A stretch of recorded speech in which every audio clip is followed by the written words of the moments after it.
when David Sharp died near the summit of Mount Everest on the 15th of May 2006. It was just another tragic loss of a climber's life on the world's highest peak.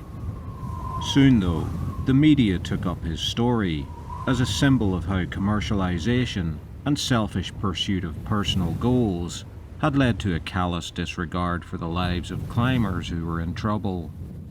Controversy and heated debate followed. So what really happened that night on Everest? Sharp was an experienced rock climber who had previously summited Cho Oyu, reckoned to be the most straightforward of the world's 8,000-meter peaks.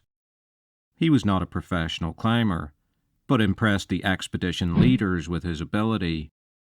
Unfortunately, given what happened, he had a purist attitude to climbing, which bordered on the foolhardy. He didn't believe in using Sherpas, and wanted to summit without supplementary oxygen or emergency steroid shots. In a previous 2003 expedition to Everest, Sharp had been forced to turn back with frostbite before reaching the summit, and lost some of his toes. In 2006, he decided to climb Everest alone, and without supplemental oxygen.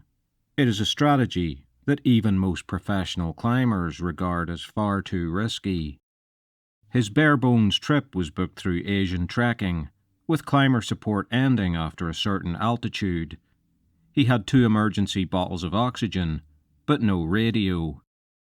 13 other independent climbers chose the same package, one of whom also died on the mountain. According to those who encountered him that year, he acclimatized well and followed the schedule properly. It is believed that sometime on the night of the 13th of May, he set out for the summit.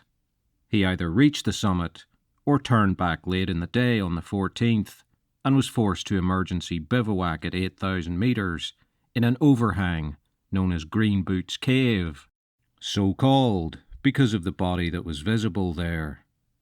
It was one of the coldest nights of the season. Because of his climbing method, no one knew he was in trouble, although another independent climber realized by the 15th of May that he was missing. Sharp was first passed by climbers on their way to the summit in the early morning of the 15th of May. They mostly reported either not seeing him or believed him to be a body from a previous expedition year. A Turkish team, ascending in 3 groups, stopped for Sharp, but reported that he waved them on and seemed only to be taking a rest. When they discovered him again, at around 7 a.m. on the 15th of May, returning from the summit, they did try to help. 2 climbers stayed, gave him something to drink, and tried to get him moving. Limited in what they could do as they were helping one of their own team down the mountain, they placed radio calls to the other descending Turkish team members about Sharp's predicament before moving on. At about 8:30 a.m., 2 other Turks attempted to give Sharp oxygen, but as their own oxygen supplies depleted, they were forced to carry on. Finally, at 9 a.m., there was a concerted effort by Sherpas from the Hymex team and the final Turkish group to give Sharp oxygen and get him moving. Despite physically dragging him into a standing position, he could not move, and they were forced to abandon him. The controversy following his death came after a group of climbers from New Zealand were singled out for severe criticism in the media, including from the Everest pioneer himself, Sir Edmund Hillary. There's lots more to come in this video, but please consider liking, subscribing to the channel, and sharing. And please consider supporting my work with a PayPal donation. The link is in the description. Thank you. They had encountered Sharp at 1 a.m. on the 15th and did stop. Their group leader Mark Woodward knew that Sharp shouldn't be there, and also that he was still alive. They yelled at him to get up and follow the headlights back to camp, but received no response. Believing that he was in a coma, they moved on. The criticism alleged 2 things: that their group had not made a sufficient effort to help Sharp, and secondly, linked to that they had prioritized summiting over helping. This is not the established code for mountaineering, which holds that personal ambitions be abandoned to help climbers in trouble.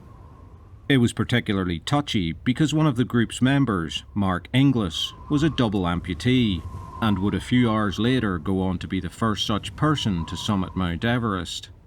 Critics were outraged at the possibility that media and personal glory influenced the decision to move on. This suspicion was bolstered by the presence of a film crew following the expedition. Inglis made a big mistake afterwards when he claimed that expedition leader Russell Bryce made a radio call from base camp instructing them to move on.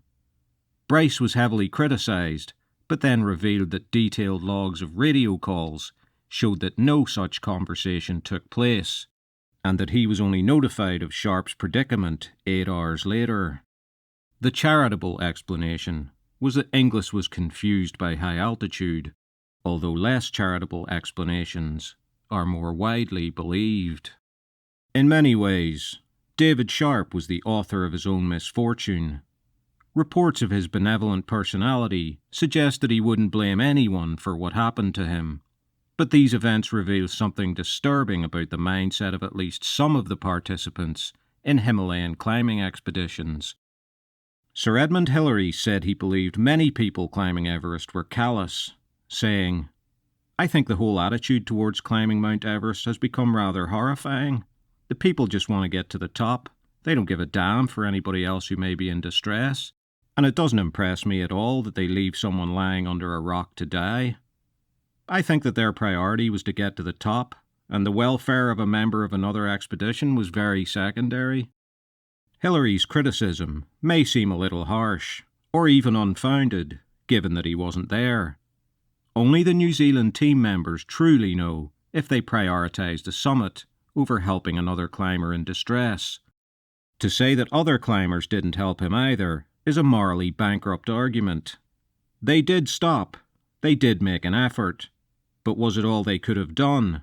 And was the summit and personal achievement a stronger impulse than helping someone in serious trouble? There's no way Sir Edmund Hillary would have trudged on to the summit with a clear conscience had he been in the same position.